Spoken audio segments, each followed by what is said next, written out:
Hi there, and welcome to Real Talk in ELT, a podcast about the reality of teaching English.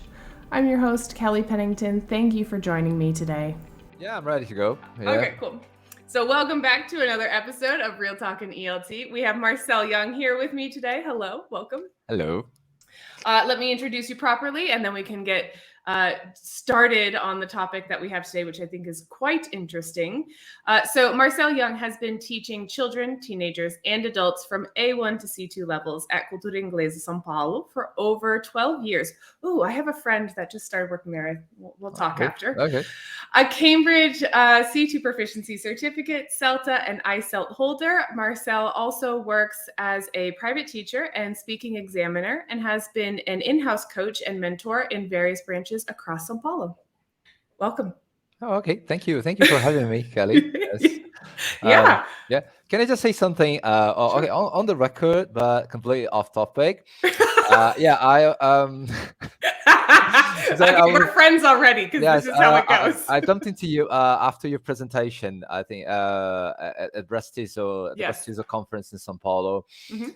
And I approached you as you were about to leave the premises, and I don't remember. I don't know if you remember me. I don't know if you. Yep, tall matched that runner. I name remember. to I was like, oh. face to names, right? Yeah, no, I remember. Okay, because all right, that's good. I really enjoyed your presentation, by the way. Yes. thank you. Too bad I couldn't make it in time because I was talking in the corridor with some of my colleagues, and I think when I arrived, you were making a list of podcasts that people usually listen to. Was it right? Yeah. Yeah. Okay. Okay. Yeah, I was all over the place too. But I remember seeing you because I was leaving and Ricardo was on his bike. He was giving me directions on how to get to Tietê. And you were like, hey, I really liked your session. Bye. I was like, yeah, hi. And then we connected on social media. I was like, oh yeah, the runner. Okay, yeah, because yep. It's fine. We're good. Okay. All right. Okay. All right. So today I'm super excited because we're going to talk. And this is one thing I got really excited about last year too. Are we teaching our students? Are we testing our students? And this is a kind of a big topic. But so why are you passionate about this? Like, where did this inspiration come from? We'll start there. Well, it all started when I was doing the ICELT, right? For those who don't know, the ICELT unfortunately, has been It's gone. discontinued, right? Yeah. They did it like 3 years ago, right? 2020. Yeah, it was. Yeah, more or less. Okay, and I remember you talking about the ICELT, right, with Ricardo, right? It was I don't remember the word you used. It was like a buffer, right, between. Yeah, it's kind of, it was that transition course between CELTA and Delta. It was like a little bit deeper, but not as much pressure as the Delta. I actually didn't get to take it. My friend took it, and she loved it. It helped me a lot. It helped me a lot. And I remember that I had just been observed by my tutor, right? And we were like walking through the lesson, and he was like, oh, okay, how was the lesson? I was like, oh yeah, it was good. And it was a conversation group, and we're talking about details of the lesson. It was like, oh, okay, so my students, they were talking, they were there was this dialogue, and they were asking each other questions, and they were really practicing speaking, right? And my tutor was like looking at me. He was like, okay, here he comes. And he was like, all right, prepare yourself for the blow. Yeah. Can I just ask you something? Were your students just talking, or they were actually developing their speaking skills? And it was like, well, they were talking and developing, I suppose. And he was like, and he went like, are you sure? And I was like, I was. Now I'm not. No. I don't know now. No, I'm not. And that question kept, like, I kept thinking about it for a long time. I was like, oh, you know what? I can't answer you now. I don't know, because I really don't know the difference, because I thought they were developing. And well, it's been that was in back in 2014, and I kept thinking about it, and I don't know if I have a clear cut answer for that. That's the kind of thing that I've been uh, searching for. I've been, thinking about, being reflecting upon. And every time I teach a lesson, I always think about that. Right? Am I just testing students, or am I actually teaching them? So yes. I had this kind of weird moment too, Hmm. when I was doing last year when I was doing my Delta, because I wanted to do a reading lesson, Hmm. but I really wanted to do an actual reading strategy, like skill building lesson. And I was so uncomfortable, and I kept bothering my tutor. She probably hates me. I kept bothering her. I was like, "Is this okay? Are you sure that I can do this?" Because I was really uncomfortable with it, because it was actually, there was no testing of reading skills. It was only presenting a reading strategy, letting the students try the reading strategy, reflecting on it just to see if it was effective or not. And I was so uncomfortable doing that. I was like, oh, I don't think I've been really teaching my students how to read for the past Hmm. few years. So it was kind of that moment, like, gosh, I've been testing them much more often than I've been actually teaching them or Hmm. building their skills. Hmm. So, But can I ask you something? Did you yeah. feel that you were perhaps patronizing your students when you had to explain how to go about the task? I mean, Yeah. do you ever feel like that? Yeah. And then sometimes I feel like that. Well, I feel like that specifically with ICQs. I have a thing with Uh ICQs. huh. And you've done Celta and I Celt. Uh So huh. whenever we say, like, how much time do you have? And are you good? I can't do it.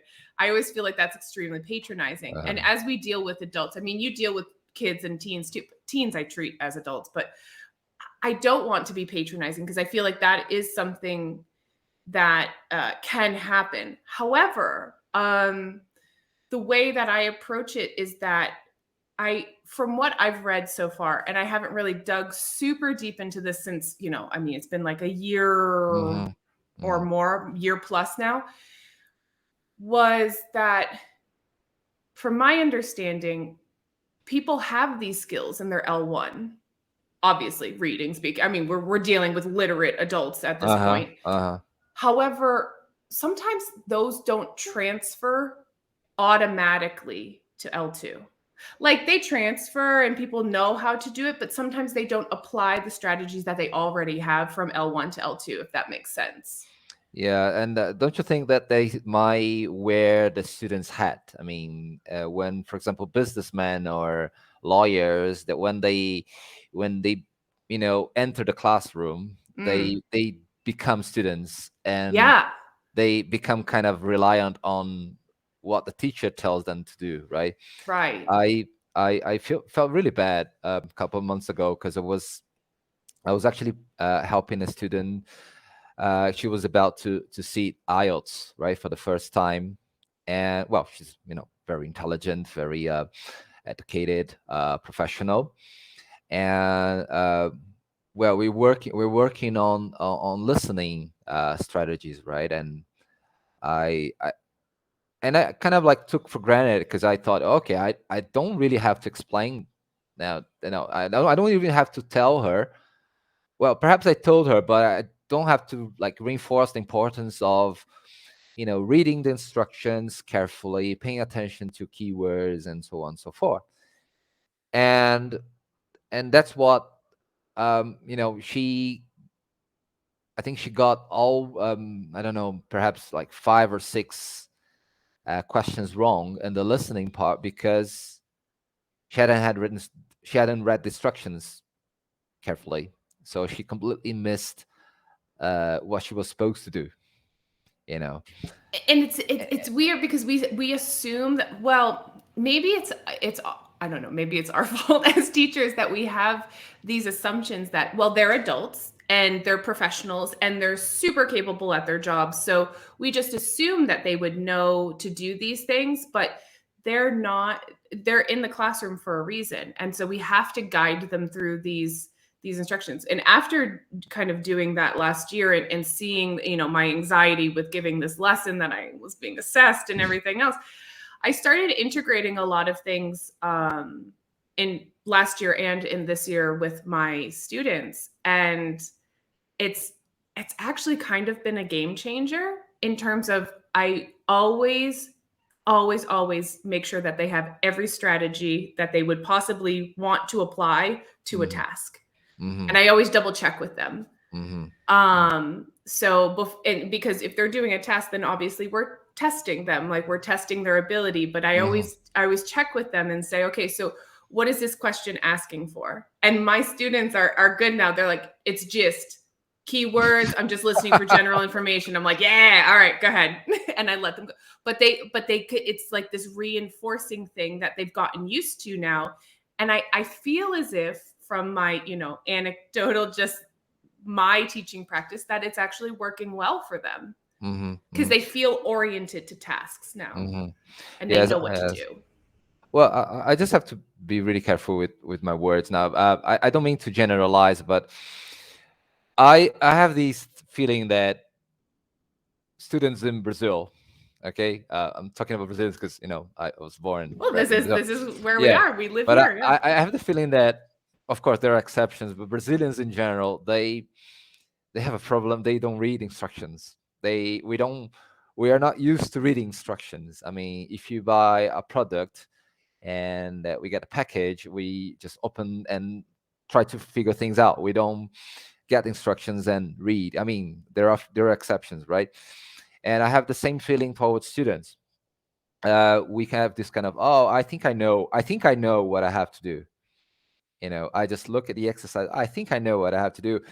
And oftentimes they realize that, I was supposed to be doing something else halfway through that. I mean, when they are doing the task, I mean, oh my God, yeah, I thought it was like true or false, but actually it's like I mean, it happens that, well, I mean, but that's not, I mean, you're not being condescending towards Brazilians. This is what me.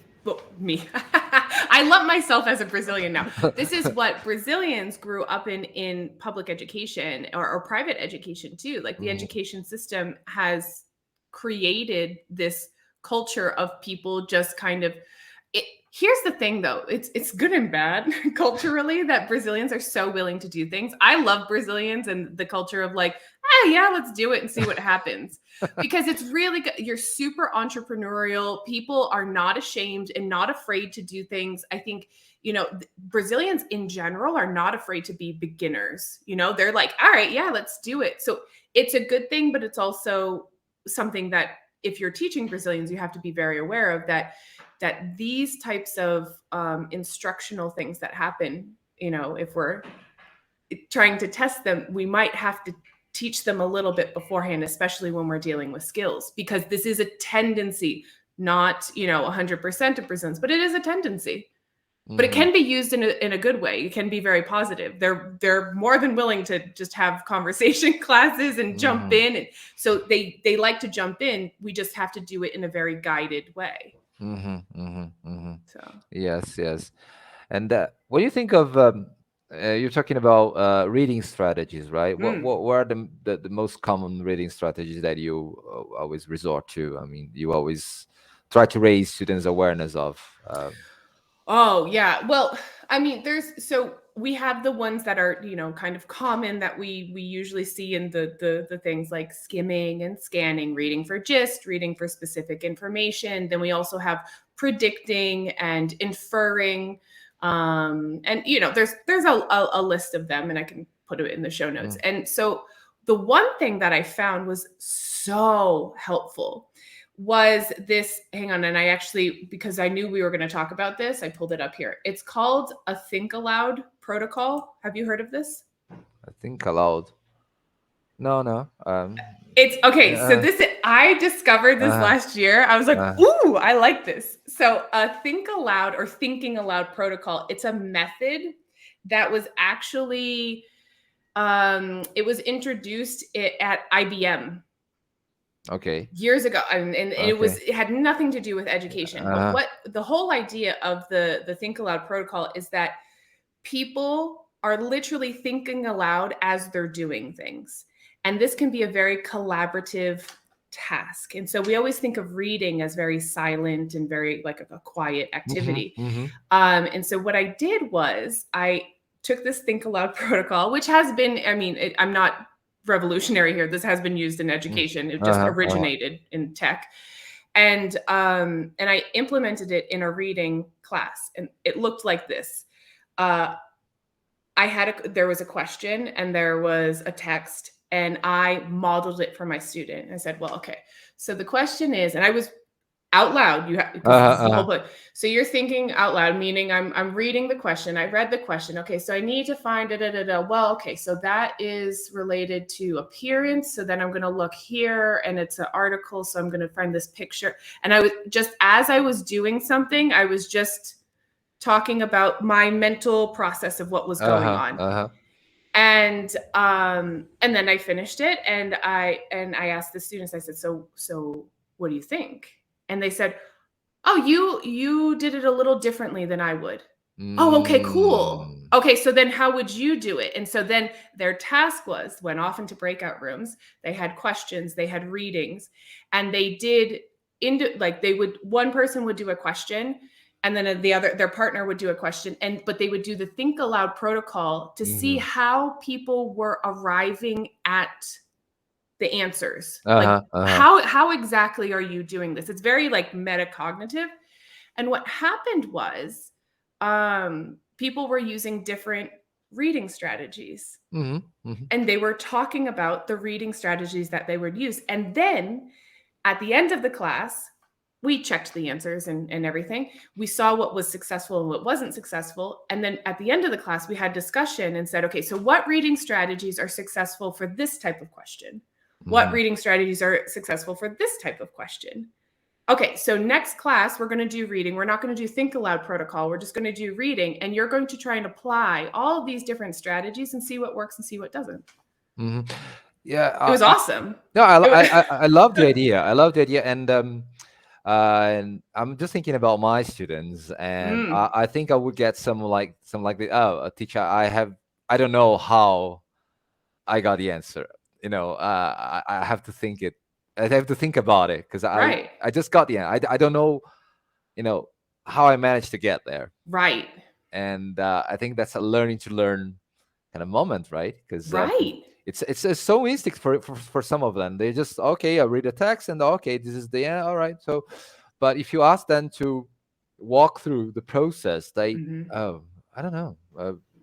So that's really good to actually raise their awareness of what they are doing and what they are not doing, right? Well, and then also they can reflect on if what they're doing is working, because what happens is, like we said, the whole thing, teaching and testing, right? And so if they're reading and they're getting the wrong answer, we're just testing them. But then we're not actually going back and teaching them, well, okay, well, why did you get the wrong answer? What was your approach? What were you trying to do here? And then, I mean, it's an amazing opportunity for us to start diagnosing. Say, is it because of grammar? Is it because of vocabulary? Is it because of discourse? Are they not familiar with the genre? Do they not have this reading strategy? I mean, I did it for reading, so this is what I'm referencing. It was very comfortable for me to do it for reading, but all skills, really. Yeah. So that's interesting. It literally blew my mind last year. I was like, oh, okay. So now I like finally got it, that difference between testing and teaching. And what I find relevant is to really make it very clear, to make things very explicit, right? And not to make assumptions, so to make it explicit, of course, we were talking about, not wanting to patronize students, but things have to be clear. Yes, we can't just assume that students will understand, assume that everyone will uh, have the same, set of tools in order to, you know to reach particular goal. I think that, you know what I mean by being explicit is, for example, let me just change for the skill for a second. Let's think Yeah, because about. we Yeah, we yeah, said we might not get all the skills, yeah, but we're gonna yeah. try. Speaking, right? For speaking, for example, yeah, Yeah. Mm-hmm. I spent years like saying, okay, guys, so here are the questions you're going to discuss in pairs or groups, and then you have to, first of all, react to your peers, right? And that we have to be very explicit. Sometimes they don't know they have to react.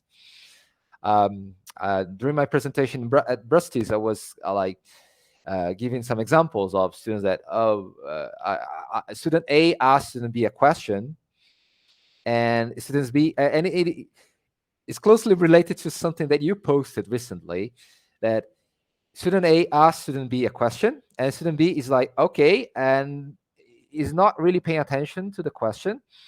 He's just waiting for his turn, right? So, for example, talk about your weekends. Oh, last weekend I went to the beach with my family.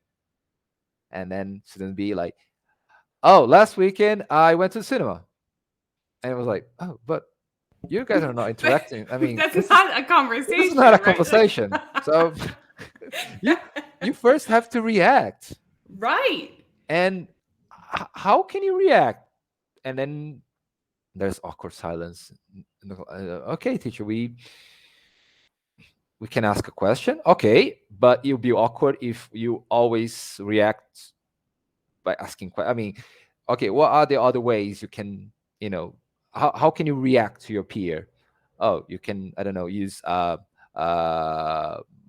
channeling, for example, right? And then we can make a list of things that you could use. Marcel, just Yeah. back channeling, just for people who maybe don't know about this. So describe that and how you would implement that in a lesson. So if you said, okay, I really want them to actually have genuine communication, how would you say, for example, you have a speaking activity or a speaking lesson, and you're like, I want them to really start trying to play around with this idea of back channeling. First of all, what is it? And how would you do that? Well, first of all, I always like to, for them to think about how they would react to their peers using L1. Okay, imagine you're talking to your BFFs and you're talking about that crazy party that you went to, and you met this person that you were, your crush was there, and then you had a wonderful time, and you're talking about this party. And okay, so imagine that if you talked about the party and you're really excited about it, and your colleagues just, okay, how would you feel? So like if you're like, I went to this amazing party and he was so cute, and I'm like, gosh, I love him, I was sending him a message, and they're like, I went to the cinema. Yeah, I stayed at home. And that's what happens, so right? Awkward. Yeah. And worse than that, sometimes students say something, like if you're teaching online classes and students are in the breakout rooms, right?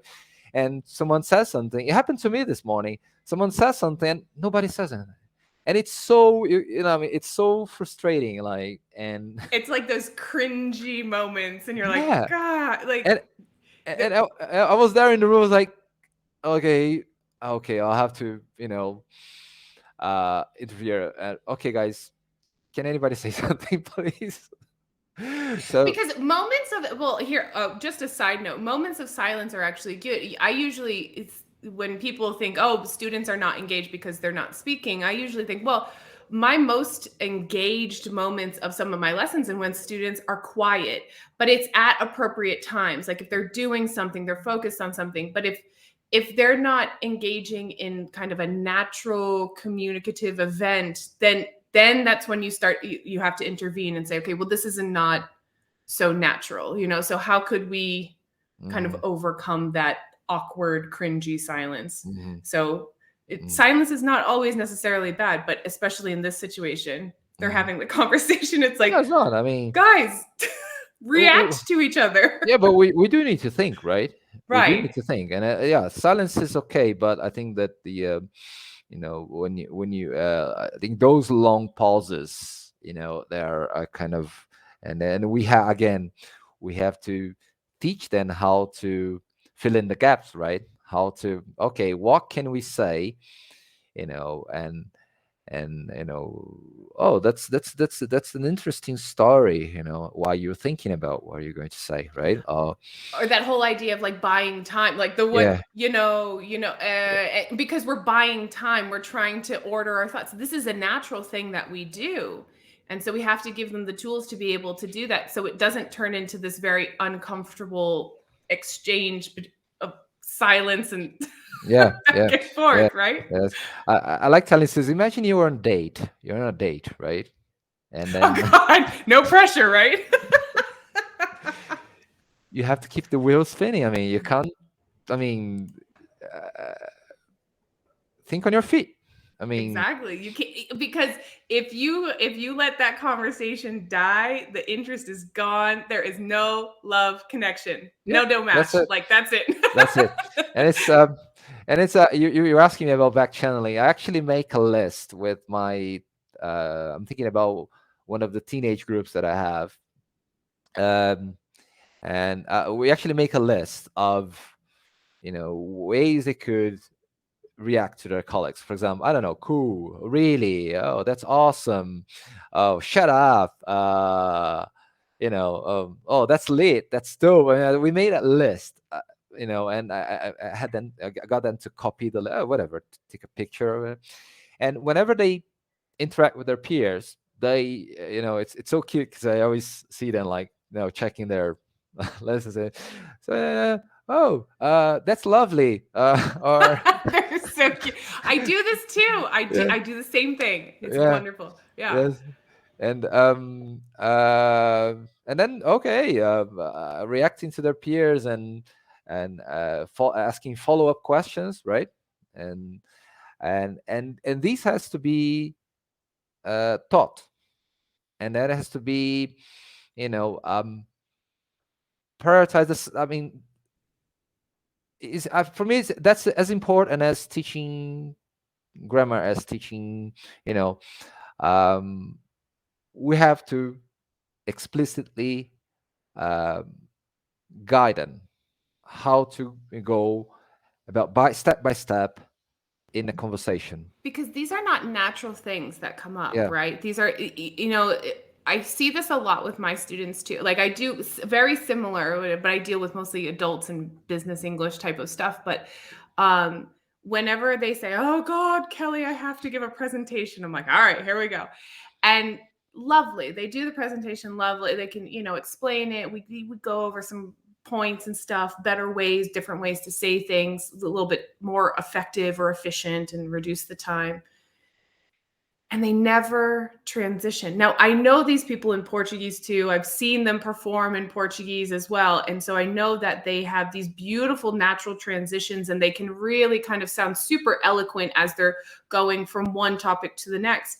And they just can't do it in English because, not that they can't, that's the wrong word. They don't do it in English because they're so focused on making a mistake or making an Hmm. error or focused on the language or focused on the content that they forget that actually when we're doing these things, presentations or conversations with friends and stuff, it's it's more important to build the relationship and the rapport that you have with the person. The person that you're talking to will actually be more forgiving, especially if you make a grammatical mistake, if they Uh-huh. actually feel this natural connection and communication with you. So Hmm. those are the things that we have to start integrating. We can't just focus on grammar and vocabulary all the time. It has to be something that's genuine and natural, and let's show you how to use this. Hmm. Hmm. Hmm. Yeah. Yes, I like to use the word naturalness. Yes, and lessons, because well, again, students are, and they should be, worried about grammar and vocabulary and discourse management. But I was like, and this is a way that one of it can be really helpful when teaching teenagers, right? um, because you want to sound cool. You want to sound okay. So Well, they want us, they want to get into their little tribes and you hang out with you, people. you want to be a popular kid, right? You don't want to be the. Yeah. So how can you, yeah, how can you sound uh eloquent? How can you sound like a cool kid, right? So you have to be natural, right? You have to be natural. You have to be a pleasant speaker. You have to be, you know, um, you have to choose your words carefully. You have to use the right words. You have to be persuasive. You have to be funny. All the things at the same time, right? So naturalness is something, really difficult to achieve. You know, uh, again, because we are prioritizing um, grammar and vocabulary, right? Uh, Well, not only that, we're prioritizing sometimes. I agree with you, but I think we're also prioritizing sometimes, like, do this activity, and we're prioritizing the testing, like, can you do this? And mhm, because we're so focused on moving up proficiency levels, which is, again, I'm not trying to demonize any of this. But I do think we need to start kind of expanding our vision of what needs to be included, because one of and the reason I say this is that we have to teach these types of things, like we were talking about, like back channeling and communication types of stuff, and all of these speaking strategies and listening strategies and reading and writing strategies. Because as much as people say, oh, I don't read, I don't write, that, I'm sorry, is BS, because we are all on social media all the time. All you do on social media is read the comments, the hashtags, the whatever, the little things that they put on TikTok and stuff, and write. So people are reading and writing all the time. mhm, mhm. It's not what we think of, the academic essay writing, but we're reading and writing all the time. We're speaking and we're listening all the time. Watching YouTube And videos all the time. Yeah, yeah, oh yeah, all the yeah, time. You know what I mean? So it's like, it's yeah, so, yeah. daily life is just, we see it all the time. And we need to be as concerned as building those skills as we do as testing those skills. And sometimes when we're building those skills, it's like, if the teenagers that you've got in there, you're playing video games, I don't know, the online games that they play, and they play with people from around the world, and usually they get all these cool, like, slang words and stuff Yeah, like yeah. that. It's impressive. It It's is. I mean, it's it's impressive. awesome, actually. Yes. So then how do they integrate those naturally into their conversation so that they can interact with more people online, and maybe, get in touch with somebody that's playing over in God Mhm. knows where across the world? And Yeah. it's that natural interaction that is really important, because a lot of my students, at least historically speaking until now, have said, I can do all of the book stuff. And I think this is where it comes from. I don't want to do grammar anymore. I don't want to do the book. I can do all of that, but I don't feel comfortable talking to people, or I Mhm. don't understand. Like, I understand when we do the listening in class, but I don't understand when I go to Disney World with my family. Mhm. Well, why do you think that is? Yeah. That's a. You said that you've mentioned that you teach lots of business English classes, right? Yeah. Yeah. Oh, Because yeah. that's one thing that people are always worried about. Okay, business English. I need to learn business English. I want to, you know, if I have to give a presentation, right? If I have to talk to clients, and I don't know. That's just my opinion. But I think that when you give a presentation, I think that the environment you're in is more controlled, um, because there are phrases, fixed expressions that you can use, right?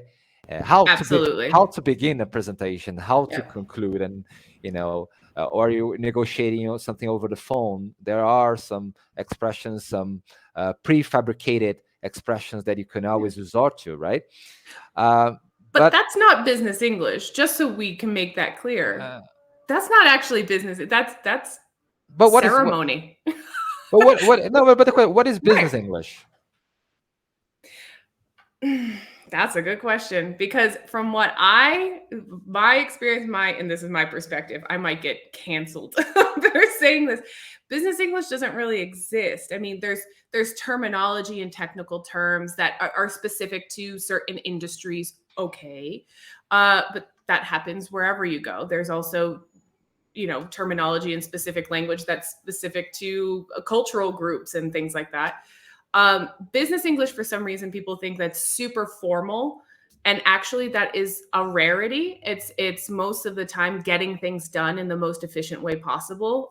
So exchanging messages on Slack and quick emails back and forth. Wow. So there's a big misconception about what business English actually is, and it's really just you're using English as a tool in your workspace to get something done, but that doesn't mean that it's a completely different. No, you're learning the language, but you're learning the language just for a very specific function. Yeah. Okay, so we're both gonna get canceled then, because I have the same Marcel, feeling. what are we gonna do? We're gonna have to change professions. Because it's like I know it's like a list of jargons that you might have to know, right?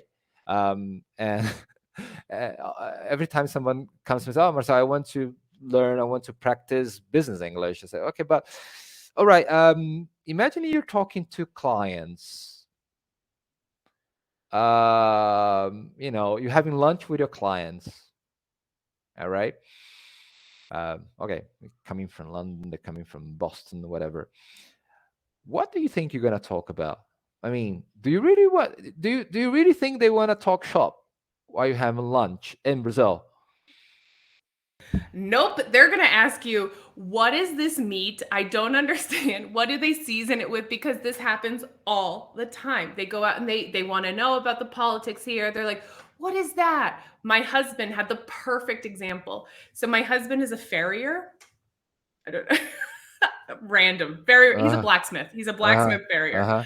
And he's a part of this association. They have gringos. They have foreigners that come down all the time. And because my husband is fluent in Portuguese and English, and he works in the area, he does a lot of the translation and kind of follows these people around. So recently there was a guy that came from Arizona, very nice guy. And literally one entire dinner was talking about the rodizio and how it works, because he was so confused by that.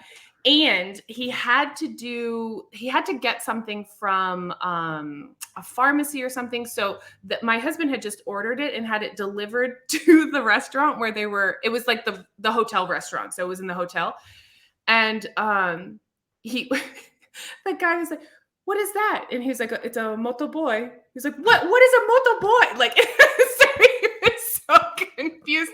And then he was asking him to and from the events. I mean, this is like a professional association. This is, they were doing technically business English. This is, their business, they're farriers, and they have the veterinarians there and stuff. Back and forth from the events. He was like, wow, look at all the women on motorcycles. You guys are really independent down here, huh? Look at these ladies just killing it on motorcycle. It was so fun. Nothing about blacksmithing, farrier, nothing about that. Nothing. Absolutely nothing. Yeah. Culture. Yeah. Can I ask you a personal question? Sure. Do you guys speak in Portuguese or English? In my house? Yeah. All English. English. Oh, okay. That's great. All English. My husband says that his brain registers English when he sees my face. So it just my dogs only speak English too. So the dogs get very confused at the vet. Okay. Anyways, but yeah, business English is not what people think business English is. Yeah. So and I always like to compare like formal English to with informal English. Can I just tell you like a short? Oh my God! We're chatting, we're hanging out. It's fine. Go for it. I had the opportunity to give a presentation at the IATEFL conference back in May, right?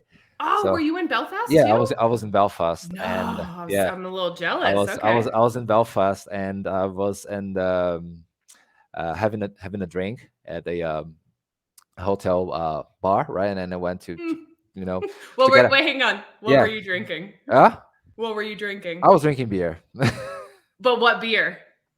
Beer. I don't remember. It wasn't Guinness. It was one of the Irish alternative. It was one of the alternatives to Guinness. I can't Okay. remember the name. Why? Acceptable. Why are you asking me? No, I'm just asking. Oh, I'm just okay. What do because I mean you're in Belfast, like you yeah, should be yeah, drinking like a really yeah, good Irish yeah. beer. Okay, go ahead, continue. Yeah, I don't remember the name. And there was this the barman was I think he was from Belfast, and there was this other guest. He was from London, and they were talking about some random stuff, and they were talking about football, and and I start talking to them, but I was really kind of self-conscious, and I was really worried about how I sounded, because as I just wanted to be part of the I just wanted to be one of them. I knew that they knew that I was I wasn't a local. That was kind of clear, but I just want to be part of the conversation, right? So I just Yeah, wanted to sound absolutely. as natural as I could, Right. and I really struggled because they were talking about you know not just football in general. They're talking about the Premier League, and they were talking about some past games and so on and so forth. So I felt like, oh my god, I perhaps don't.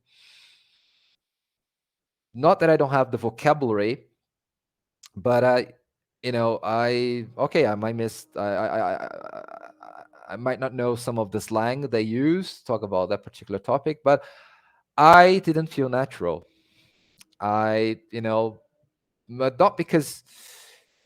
Did they do something or say something that made you feel that, or was it No, no, no. It was a just me. It was just personal? me. Mm-hmm. As an English teacher who is always worried about, Mm, who's always telling students uh, to be try to sound natural, and right. I couldn't do it at that time. I couldn't sound as natural as I wanted to. I Well, know that's actually that's an amazing growth moment. So then, yeah. what did you take away from that? No, no. Just like it's like I'm not a well. I don't think that would be possible. Okay, because I perhaps don't have the knowledge, because I don't follow the Premier Leagues the way as they do. I don't know the name of the players. I don't know and this is the kind of thing that I would have to do on a regular basis over a long period of time. You know, the same way that if they came to Brazil and they have to discuss Brazilian football, they would never be able to, speak in the same way as local Brazilians, because we grew up having those kind of conversations. So, but it was a really interesting moment. I But felt then, like yeah, okay. So here's my question to you, though. I'm gonna ask you. I'm gonna put you on the spot a little bit. Is it bad that you're not able to? Because I just don't see it as bad that you don't know the cult. I mean, you don't know the Premier League, for example. That's okay. that's okay. Were you comfortable asking them about it? Yes, I was. Yes, I was. I actually did. I did ask them some questions. Yeah. Um, we also talked about some movies, so like some Yeah. football related movies, and yeah, no, it was a pretty interesting conversation. It was So I then you I didn't integrated feel. quite naturally from being from two different cultures. It's just Yes, yes, yeah. yes, yes. It's Uh, but it's something that you feel. I can identify with this too, because sometimes even though I understand Brazilian culture, I've been here for the better part of a decade, so uh-huh. I get it, but still I don't. And I feel like I've just come to terms with that I'm okay with it. Like I'm never going to fully understand because I'm not Brazilian. As Yeah. long as I live here, I will never truly feel Uh-huh. understood and really get Uh-huh. the nostalgia. For example, the nostalgia that comes up when people talk about oh gosh, I can't even remember the name. The heart with the ch on it, the character that was the guy. Uh, Oh gosh, it was a TV show. Chapolin. Yeah. For example, people have like this nostalgic, feel, and I can identify it. I'm like, oh, okay, part of childhood. Got it. I don't feel anything for that though. Then again, it goes back to the thing I was saying, that you didn't grow up watching that. Right. I mean, it doesn't mean anything to you, right? Right. It's not part of your. It wasn't part of your childhood. Right. Yes. So. But it's not bad. It's not necessarily a bad thing. That's not bad. It's not bad. Yeah. But it does make people uncomfortable because they feel like I can. This is why I say I identify with you. I understand you felt like an outsider, but you will always be an outsider because that's just not your. That's not your reality. Yes, and that's and when students, I don't know about your students, but students in general, they always worried about accents, right? That leads us to accents. Oftentimes I have students that come to me and say, "Oh, Marcel, I want to have the American accent," or "Oh no, I prefer the British accent," And what can I do to have the British accent? I want to sound like a British, you know. I don't know if your students ask you, oh, I mean, perhaps Kelly, I want to sound like you. I want to have your accent. I just tell them that's impossible. You're not me. You're you. No, and you're not American. Yes, you're not British. So why do you? And it is quite interesting because sometimes like, oh, I want to have the American accent. Say, okay, but where exactly in America? I mean, you mean where exactly in America? I was talking with a friend and told him that I didn't want to sound like my cousins from Oklahoma because I don't. But I mean, there's other social implications of that, but yeah, there's no ideal, if that makes any sense. There's no, the stereotypical white American, blonde hair, blue eyes. Like, who is that? And so that's a really hard goal to achieve because it's imaginary. And so kind of bringing it back to what we're talking about a little bit is when we're in a language classroom, it's kind of like we have to get these expectations under control a little bit in terms of like, you have to feel comfortable. You have to try and make it sound natural. But at the same time, let's recognize that people are from different places. I don't sound like my cousins. I don't sound like the rest of my family because even now, my mom calls me gringa, just so you know. Okay. When I went back home, because I've been living here for so long, the last time that I went home, obviously, I'm an American. I was born there, raised there, spent more than half of my life there. And then I moved here. And I learned another language when I moved here.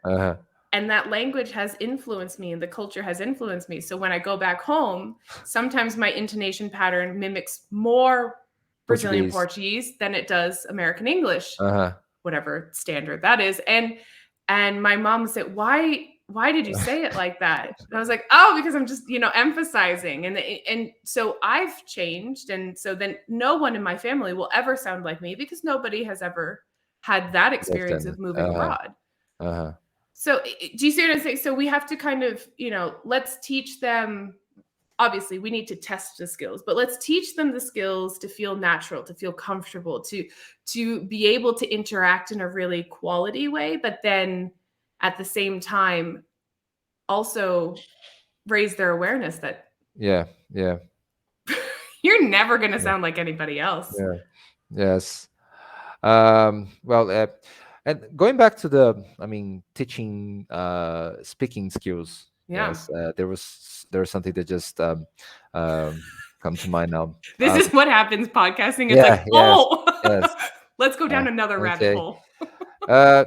Do you often give your students time to prepare themselves before they start speaking? Like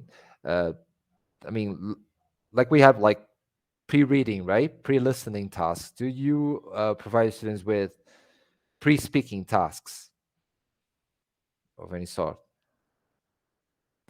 Uh, I yes and no. I would say it depends. It depends on what speaking they're doing. Like what kind of like just having a casual conversation with somebody? Perhaps, yes.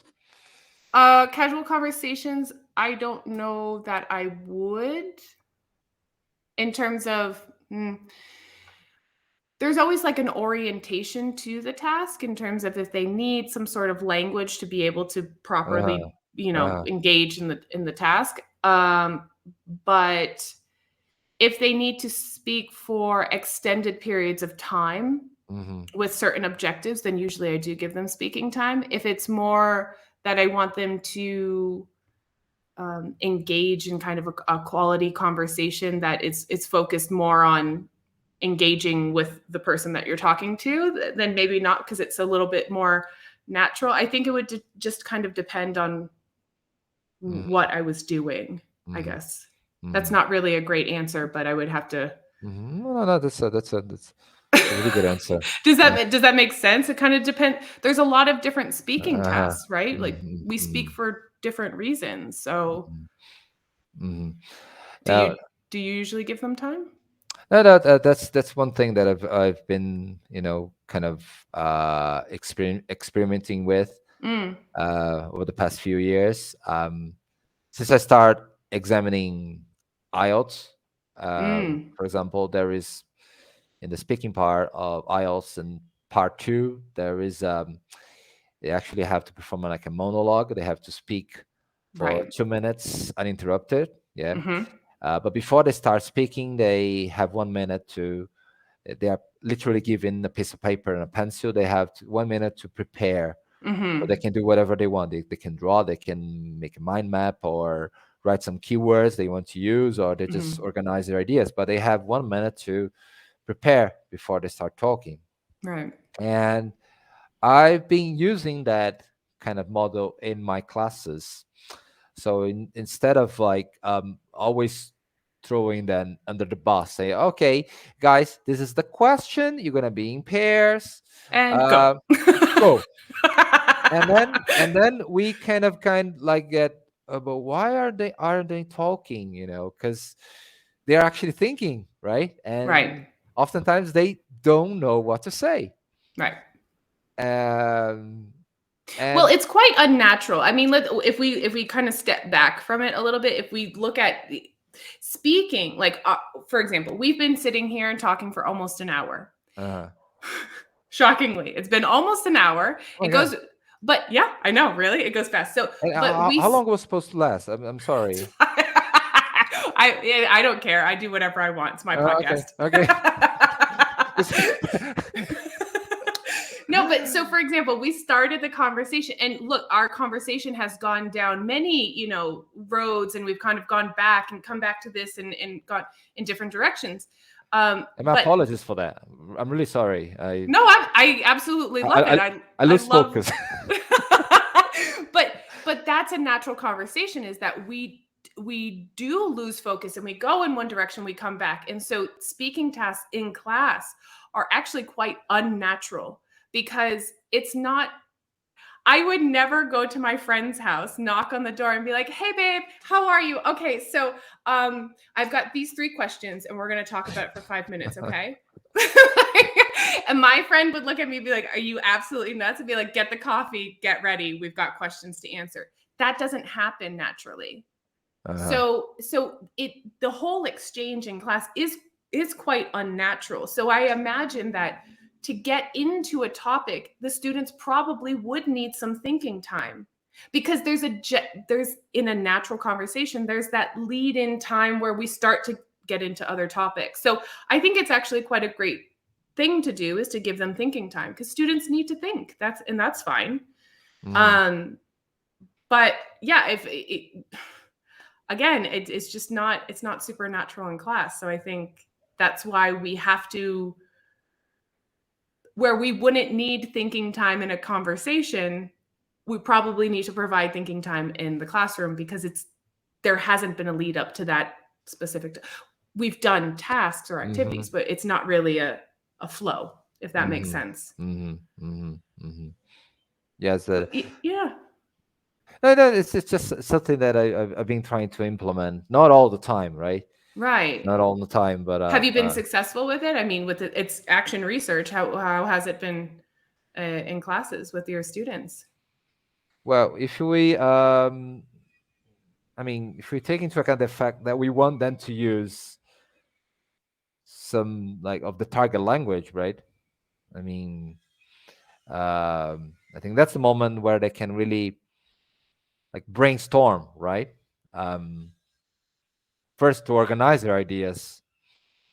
Perhaps they can uh, they can enter the conversation with feeling more confident, right? Because they actually know what they're going to say, if they are for or against something, right? What the arguments are, and some people are more, let's say they can do it as they go, right? They are more eloquent, they're more okay, they, but some people do need time to think and perhaps make a plan of the language they're going to use, right? So oftentimes it's being very, very successful, because they are given time. And when I press the start button, okay, now, okay, guys, off you go, they start talking pronto. They don't have to let me see, I don't know, is it, It's not that weird. yeah, yeah, Hey, Marcel, how are you? Do you want yeah, to share your screen? yeah. Or like they are in the breakout room, say, okay, so So, who the wants to go first. first? Okay. Yeah. And there's always like, oh, the guy who says, "Oh, ladies first," and the woman I says, "No, hate that no, guy, by the yeah, way. yeah, ladies first." And I'm so, "Oh, you cheeky bastard! Okay, don't come on, man! Don't Yeah. don't come with this false, uh, you know." But that thing is, though, if you think about it, like I get what you're saying, and it's obvious, it kind of obvious to me, like if I reflect on it, that works a little bit more, because if you step back, we're throwing if we think of like a normal conversation, it's kind of got that bell curve. It starts out and then it gets really juicy and then it kind of dies out. That's, a normal conversation. We're throwing them right in the middle of it, so they don't get the two ends of that. They don't get the build up, and they don't get the trickle out of that conversation. We throw them. We want the meat and potatoes. We want the juicy bits of that conversation. So for them to be able to jump right into the juicy bits, they're going to have that thinking time, because they didn't have that lead up to that part of the conversation. Because Mhm, we usually only give them like 5-6 minutes mhm, to do this. mhm, mhm, mhm. So So yeah. logically, it makes sense if we think of like human nature, human conversations, like how do we interact with each other naturally? Mhm, We're just taking one little cross section of that. mhm. So they probably do need some thinking time. They do. Not always, Not all right? the time, yeah, Not but they always. probably do need a little, yeah, Yeah, just to kind of. because they need to learn how to improvise, yes, and to keep it going, to move the interaction forward, even when they don't know what to say, right? And But but that's that's also like giving them the tools beforehand, and then they yeah, can jump into the conversation, and then they can try and implement those that's tools as that's best as possible. that's real life. And going Yeah. back to explicitity, I always try to make things very, very clear, Mm. so um, well, at least at the beginning of the course, right, as they as they get a hang of it, right? So at the beginning of the course, I've just started with a group. Mm. They're supposed to be, theoretically, they're supposed to be B2 students. Some of them are, some of them aren't. Okay, some of them have been learning the grammar, learning vocabulary for ages. They've been studying English for, I don't know, 5, 6 years, but they can talk. They can't talk. Okay, and so I've been very kind of like, all right, guys. So student A is going to begin the conversation by using one of these sentences from the exercise. So, and student B, you're going to react. So how can you react, guys? And then student C is going to da da da da. So, and then from then on, you can do whatever you want, and then you take turns. Student B starts another conversation with one of his or her sentences, and there you go. So very like a very clear procedure they have to follow, right?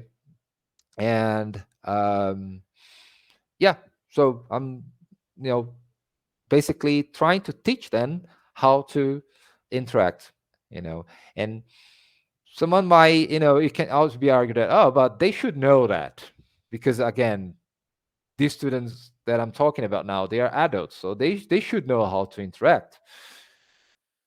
And but do they? do That's they? the thing. But Yeah. do they? Because sometimes people, I've met some pretty awkward adults in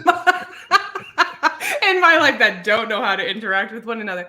But do they know how to interact? And do they know how to interact in a second language? And here's the thing.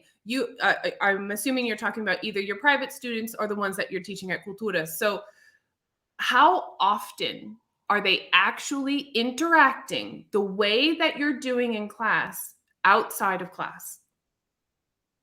I mean, I'm going to venture to say rarely.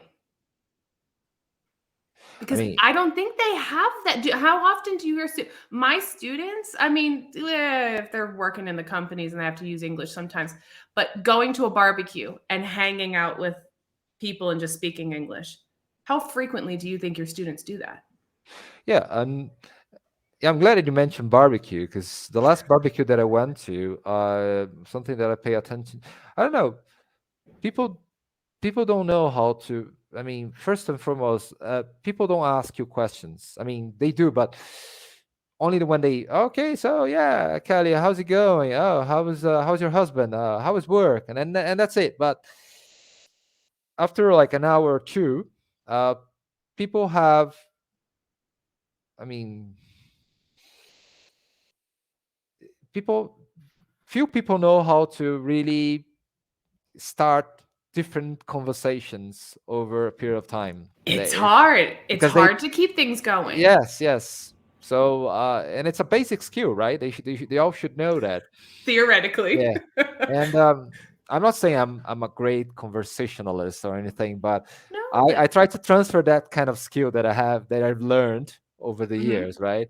So y- I'm in a barbecue with my friends, so we're like, everybody's like quiet, and then people start checking their phones, right? Because that's what people do nowadays. They don't know what Natural to say. tendency. They start checking their phones. So I was like, so has anyone seen that series Better Call Saul? Oh no, yeah, I've seen, but no, but I've seen Breaking Bad. Oh, okay, so what do you think about it? So, and I'm kind of, oh my god, I'm acting like I'm a teacher. It's so awkward. So that's what I'm saying. So, I mean, we try to say, oh, well, you should know how to do this. People know how to do this. But even in L1, mother tongue, sitting at a barbecue, there are those awkward pauses, and it just, conversations trickle out, and people check their phones, and it's, so you can imagine the anxiety that students might have to try and do that, to try and re-engage or continue a conversation in English. And so we have to teach them the tools to be able to do that. We can't just only say, do this, I'm going to grade you on, we're criticizing grammar and vocabulary. That's not the intent, is that we need to be focused on other things, like communicative skills. How can we integrate those as well? So. Yes. Okay. Any other tips, hints, strategies, techniques that you want to share with anybody to try and help them get into this idea of No, I feel real that. communication? No, I feel that when you ask me about back channeling, and I start talking about something else, I don't know. I and I just want to clarify to people that when I mentioned back channeling, I was talking the way how you respond to an utterance, right? When you how you answer a question, or how you uh, react to your peers. So thank you, you're welcome, right? Or, "Oh, I went to Disney last year. Oh, really? That's interesting." So how you the natural response to to what someone has just said. So this is what I mean by My back channeling. Yes. Clarifying that point. Yeah, clarifying that point. Because we went off Yeah, tangents. so, like some people are like, oh, but he hasn't answered the He question. never I was answered like, question. Oh my God, Marcel, you didn't answer it. The teacher, but the word that I asked you, you were like, you changed topics suddenly. I was like, yeah, because I didn't know. Stop asking me difficult questions. No, we know what it is. It's just Yes. we get carried away with other topics. Yeah. Anyways, well, I wanted to thank you very much for hanging out with me. I think it was actually quite refreshing to hear somebody else's perspective on seeing how we can really focus on communication and working on students feeling comfortable being natural. And thank you for sharing your example of Belfast too, because I think it's important that people know just because you're a teacher or just because you're highly proficient in something. I know in Portuguese, I do the same thing. We don't necessarily always feel comfortable and natural, and we're like, ooh, and we have to reflect on that because our students feel that too. Yeah, and I really oh my God, I really struggle with the accent. Okay, it was beautiful. I loved their accent, but oh my God, I was talking to the guy in the shop. He was start talking about things, and I was like, oh my God, wait a second, is he talking about these? Oh, okay, so now I have to say though, I come from a very Irish family, Irish background in my family, and I don't know if you know Kieran Devine. He's Irish. He's here in São Paulo too. No. Oh, he's got like this channel English. Yeah, he's crazy. Okay. Yeah. Kieran, yeah. And he doesn't have a very strong Irish accent, but I have, this history and some connections there, and the Irish accent for me is absolutely beautiful. However, I do struggle with it sometimes. All right, good to hear. They'll start talking. I'm like, ooh, hang on, let me just readjust. Hey, especially Scottish, Scottish and Welsh, Northern England. I have some issues with too. It's not that I have. It takes me a second. It's almost like a switch in my mind. It's like, oh yeah, okay, now I remember this one. What about Cockney? I mean, all of them really. All right. All of them really. I sit there. I'm like, oh yeah, okay. I just have to. It takes me maximum 30 seconds, but it takes me a second to readjust to it. Mm-hmm. So yes. It's this common misconception that for some reason everybody that's born in a native English speaking country they can understand each other perfectly well. Yeah. Oh no. and I do believe that students need to know that, and students need to hear that from us, from you especially. You know what I mean? Because if you say that to students that you struggle with certain accents, that's going to be so, how can I say, they're going to feel much better about themselves. Well, it's the same in any language. I always tell my students, especially the ones, I have a neighbor whose mother is from the north of Brazil, and anybody from the southern parts of Brazil, I'm okay with. I'm fine. But as soon as she starts speaking in Portuguese, I don't remember what part of the northeast she's from. I get stuck. She starts speaking. I can hear her talking to like the grandchildren next door. And I'm like, oh my God, what is happening? And my husband's like, you can't understand her, can you? I'm like, no, I can't. Nothing. There's just, I cannot get one word of that. And I'm relatively proficient in, I believe, Portuguese. Yeah. So it's hard. It's not easy. But that, so anyways. Anecdotes. Well, thank you so much for hanging out with me this afternoon. Kelly. Thank you for having me, and sorry for